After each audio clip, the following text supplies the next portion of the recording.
सक्रिय किया अभी तक, जिसने मुझे शैतान बनाया, अब मैं इसी शक्ति को सक्रिय करूंगा भगवान, आपके चरणों में आकर अपने बुराइयों को, तमाम बुराइयों को दूर कर और ऐसी अच्छाइयों को प्रकट करूंगा जिससे मेरा जीवन महान बनेगा, उन्नतशील बनेगा और मैं अपने समय का सदुपयोग करूंगा, अपने समय का दुरुपयोग नहीं करूंगा। जितना समय तुमने दुरुपयोग किया है, इस दुरुपयोग करने का परिणाम ही है कि संसार में भटक रहे हो, क्योंकि समय का हर वक्त तुम्हें समय मिला, हर बार तुम्हें जीवन मिला। जीवन मिलना बड़ी बात नहीं है। हमें जीवन मिल गया, घर गृहस्थी मिल गई, बच्चे मिल गए, परिवार मिल गया, हम इसी में ही क्या हो गए, संतुष्ट हो गए। ये बहुत बड़ी उपलब्धि हमने कर ली, क्योंकि हमने दुकान खोल ली, हमने मकान बना लिया, रहने के लिए व्यवस्था बना ली, घर मकान आदि जीवन जो उपयोगी वस्तुओं का हमने संग्रह कर लिया और हमने ये मान लिया कि हमने जीवन में बहुत बड़ी उपलब्धि कर ली है। पर बहुत बड़ी भूल है।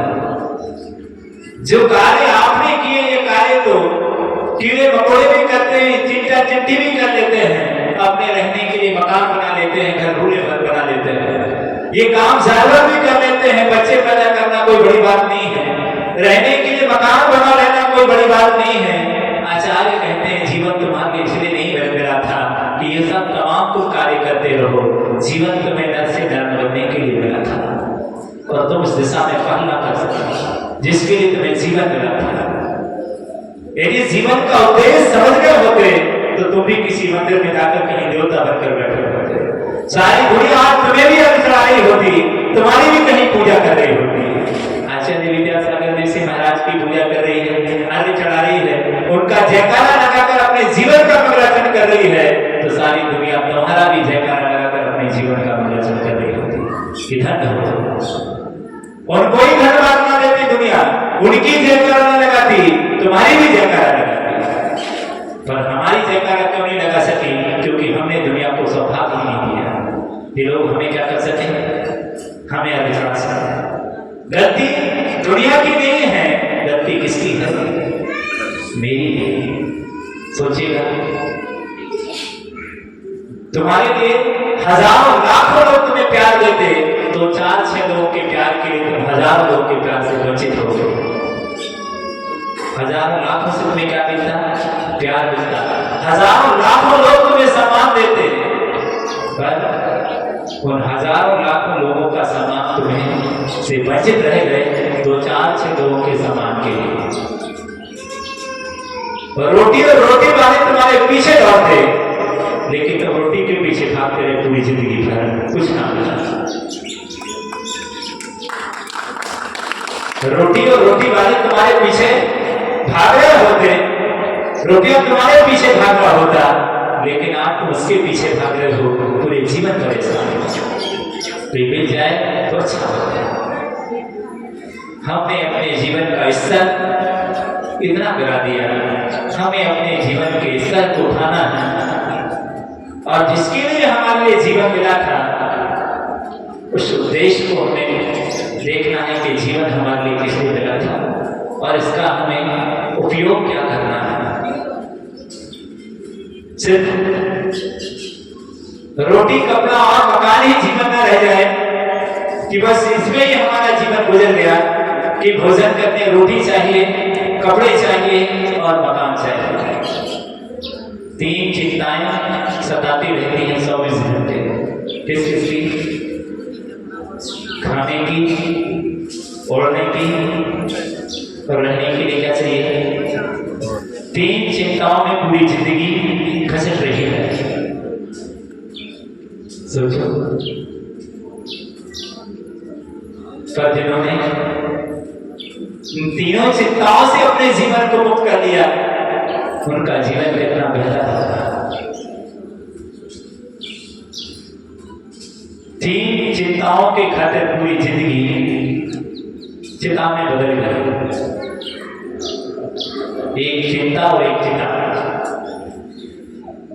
चिंता और चिता दोनों में अंतर क्या है? इसका अंतर है। चिंता चिता समान बिंदी मात्र अंतर रखो, एक दहत सजीव को और एक दहत अजीब को। क्या कहा? ये दोनों समान है। अंतर इतना है, एक तो सजीव को जिंदा आदमी को खाती है और एक मरे आदमी को खाती है, पर खाती दोनों। वो जिंदा आदमी को खा जाती है और वो मरे आदमी को खा जाती है। जिंदा आदमी को राख करती है तो मरे को राख करती है, पर दोनों 24 घंटे क्या है, जलती रहती उसके अंदर। एक क्षण रुकती है जिसके अंदर आग नहीं लगी हुई, ऐसी आग है जो दिखाई नहीं देती, धूप न लगती, तेल बिना ही। 24 घंटे क्या है, ना तो धुआं दिखाई देता है ना आता है, पर 24 घंटे आग जल रही है, जल रही है। कहां है पता नहीं। दिन की रात, रात की नींद और दिन का चैन गायब। क्या है, क्या समस्या, क्या है, समझ आती नहीं। बड़ी समस्या है।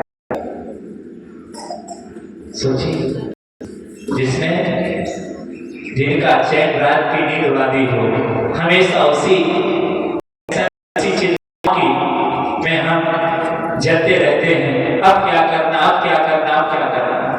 एक क्षण के लिए चिंता से, टेंशन से फ्री नहीं हो पाते, हमेशा जलते ही रहती है। आग ऐसी लगी है, जब से लगी है अभी तक बुझी नहीं, बढ़ती ही जा रही है। तब ऐसी स्थिति में भगवान ने आपके लिए दिया है, इस चिंता को, इस आग को बुझा लो तो जीवन भला होगा। मार्ग को अपनाकर संसार की राग द्वेष की दीवारों को गिरा दिया, मैदान साफ कर दिया, सारी चिंताओं से मुक्त कर दिया अपने आप के लिए। संसार की किसी का कोई परवाह नहीं, आजाद हो गए। अब नहीं कोई, क्योंकि जब तक राग द्वेष था, तब तक ही हजारों विकल्प चल रहे थे। कितने लोगों में बदे कोई अपना है, कोई पराया है। जब अपने और पराये की भावना ही खत्म हो जाएगी, तब वसैब कुटुंब, सारा संसार ही क्या हो जाएगा, अपना हो जाएगा। तब कौन पराया और कौन अपना है, इसके विषय में फिर हमें ज्यादा सोचने की जरूरत नहीं है। हम सबके विषय में सोचेंगे, भगवान दुख का क्षय हो, एक ही प्राणी का क्षय ना हो, सबके दुखों का क्या हो जाए, क्षय हो जाए। हम जो भी भावना खाएं, सबके लिए भावना, अभ्युदय की सबका कल्याण हुआ है। जब सर्वोदय की भावना खाई जाती है, तब ऐसी भावना हमें तीतर से तीखर बना देती है। महान व्यक्तित्व को, प्राण स्वरूप को हमारे अंदर पैदा देती है। वो कह रहे हैं, प्राण स्वरूप को पैदा करो अपने अंदर, तुच्छ स्वरूप को स्वीकार मत करो, इसका त्याग करो, तो प्राण स्वरूप को स्वीकार करो कि भगवान को प्राण स्वरूप पा जाए, जिस स्वरूप में शत्रु भी, मित्र भी, अपने भी, पराये भी, बुरे भी, अच्छे भी, जहर भी, अमृत भी, सब एक दृष्टि में दिखाई देने लग जाए। ऐसी भावना मेरे अंदर प्रकट हो जाए नियम से। ऐसी भावना आते ही सारे संसार की टेंशन फ्री हो जाएंगे और उस शाश्वतता का अंदर अवलोकन करेंगे, उस परमात्मा का अवलोकन करने लग जाएंगे, उस परम सुख का अनुभव करने लग जाएंगे। सारे विकल्पों से हम परे हो जाएंगे। जब तक ये विकल्प जीवन में बने रहेंगे, जब तक कोई अपना और कोई पराया रहेगा। इसलिए इन सब तमाम बातों से, क्योंकि इनमें ही राग द्वेष में, शत्रु मित्र में हजारों राग द्वेष के विकल्प, जहां जाओगे वहां पर तुम्हारे लिए विकल्प ही विकल्प दिखाई देंगे।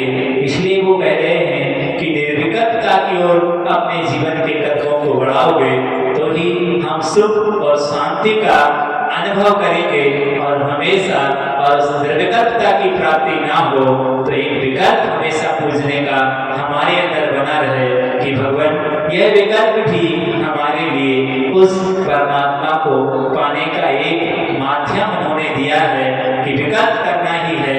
एक अच्छा विकल्प को पालो, इस अच्छे विकल्प को पाकर हजारों लोगों की जिंदगी क्या हो सके, बदल सके और लोगों को प्रेरणा मिल सके हमें भी क्या करना है, हमें भी ऐसा ही बनना है। एक अच्छा विकल्प हजारों लोगों का विकल्प बन सकता है। एक व्यक्ति की जयकारा हजारों लोगों की जयकारा बन सकती है। एक व्यक्ति की आवाज हजारों लोगों की आवाज बन सकती है। हजारों लोगों के लिए वह आवाज वरदान बन सकती है और हजारों लोगों के लिए प्रेरणा बन सकती है। हजारों लोग उस दिशा में पहल कर सकते हैं। हमें अच्छी आवाज हमेशा उठाना चाहिए, जिस आवाज में हजारों लोगों का भला छुपा हो, जिसमें हजारों लोगों का मार्ग छिपा हो, उनको मार्ग मिल जाए। आचार्य भगवत एक ऐसे महान आचार्य थे जिन्होंने देश समाज के लिए, पूरे देश के लिए, पूरे राष्ट्र के लिए उन्होंने दिन रात विचार कर, हम भले ही सोते रहे हों पर तुम्हारे सोने में भी उन्होंने बहुत इन जीवों का कल्याण कैसे हो, ये लोग सन्मार्ग पर कैसे चले, ये लोग सही दिशा कैसे पकड़े, इसके लिए उन्होंने अहर्निश प्रयास कर जो चिंतन के बिंदु दिए हैं पूरे देश के लिए, पूरे राष्ट्र के लिए, आज भी वो हम सब के लिए उसकी ओर प्रेरणा देते हैं, पूरी समाज के लिए प्रेरणा देते हैं कि भले वो आचार्य भगवंत नहीं है वर्तमान में, पर उनके संदेशों पर चलकर हम निश्चित ही अपने लक्ष्य की ओर पहुंच सकते हैं, अपने जीवन को धन्य बना सकते हैं। उन्होंने सौगात में हमारे लिए इतने बड़े क्षेत्र की क्या दी है, सौगात में इतना बड़ा क्षेत्र दिया है पूरी समाज के लिए। ये आचार्य भगवंत का बहुत बड़ा उपकार है, युगों युगों तक इस उपकार को भुलाया नहीं जा सकता है। उन्होंने इतना बड़ा क्षेत्र हमें सौगात में दिया। आप किसी भी इंडिया में कहीं भी चले, भारत में बदादी का नाम बोल दो तो आपको परिचय देने की जरूरत नहीं पड़ेगी। इतना बड़ा परिचय किसने फैलाया, किसने? आचार्य भगवत की कृपा। तुम्हें कौन जानता था? क्या तुम्हें कोई नहीं जानता था? पर आज सारे लोग जानने लगे हैं। ये उनकी वजह से कि उन्होंने यहाँ आकर साधु संतों को भेज करके और आज यहाँ की दिन दूनी रात चौगुनी प्रभावना को बढ़ा दिया और जनमानस के मन में एक पैदा कर दिया। यहाँ पर एक बदादी क्षेत्र है। तो इस तरह से इतना बड़ा उपकार, इतनी बड़ी भावना उन्होंने यहाँ पर दी और हम सब भावना भाए कि जब कभी यहाँ पर साधु संतों का मन हो, आना जाना हो, उनकी सेवा हम अपने पद से चलकर अपने जीवन को भी क्या बना सके, धन्य कर सके। भले महाराज नहीं है पर जीवन उन शिष्यों के रूप में वही आचार्य भगवान के रूप में दर्शन करें और जितना बन सके उतनी हम सेवा करें। जो भी ऋषिराज साधुगण इस नगर में यहाँ पर पहुंचे तो हम सब लोगों का दायित्व है आसपास की समाज हो और भी सारे हो, उनका दायित्व है कि यहाँ पर आने वाले जो भी बड़ा क्षेत्र की वंदना करने के लिए जो भी साधु संत आते हैं, आसपास की समाज का दायित्व है कि उन साधुओं की क्षेत्र की वंदना निर्विघ्न पूर्वक उनकी वंदना कराएं, उनके धर्म ध्यान में साधक बने। कि यहाँ पर आएंगे महाराज इस क्षेत्र में, तो इस क्षेत्र के आएंगे, नगर हमारे गांव में आएंगे तो अब गांव महाराज को बदादी क्षेत्र की वंदना करने के लिए क्या करेंगे, लेकर आएंगे। ये हम सबका दायित्व है। जितने भी स्थान है आसपास में, यहाँ आकर इस क्षेत्र की वंदना कराएंगे और क्षेत्र से उन्हें जोड़ेंगे, परिचय कराएंगे और भी जो बाहर लोग आते हैं उन लोगों को भी इस क्षेत्र से जोड़ेंगे। तो यह अजनाथ भगवान से जोड़कर हम उनके लिए हम एक बार जोड़ेंगे। हो सकता है तुम्हारी पहल से उनका पूरा जीवन ही हमेशा के लिए, पूरा परिवार अजितनाथ भगवान श्री चरणों से जुड़ जाए और हो सकता है उनका जीवन धन्य हो जाए, उनको भी छत्र छाया मिल जाए, वह भी अपने जीवन को धन्य कर सके। तो इस प्रकार हम सब लोग, ताकि लोग यहाँ पर हमेशा ये चर्चा करते जाएं कि क्षेत्र पर आए थे और आचार्य भगवत के मंगल आशीर्वाद से क्षेत्र का निर्माण है और यहाँ की समाज पर आचार्य भगवत जबरदस्त रहा है और समाज में गया था जिस समाज में आचार्य भगवत का दोनों हाथ से बरदस्त रहा है, वहां पर मैं रह करके आया हूँ। आचार्य भगवत की प्रति छवि हमारे जीवन हमारे संस्कारों में दिखाई दे कि यहाँ पर आचार्य भगवत रहे हैं और समाज को ये शिक्षा उन्होंने दी है जिन शासन की रक्षा करने के लिए। तो आज भी संदेश मात्र शब्दों तक ही सीमित नहीं है, आज भी समाज में लोग जागृत हैं और समाज उनकी आज्ञा का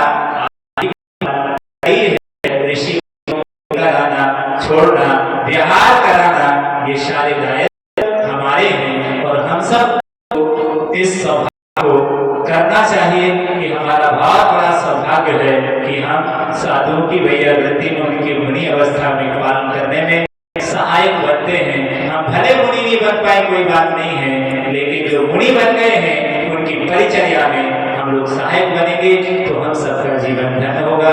बोलिए हिंसा का बोधन की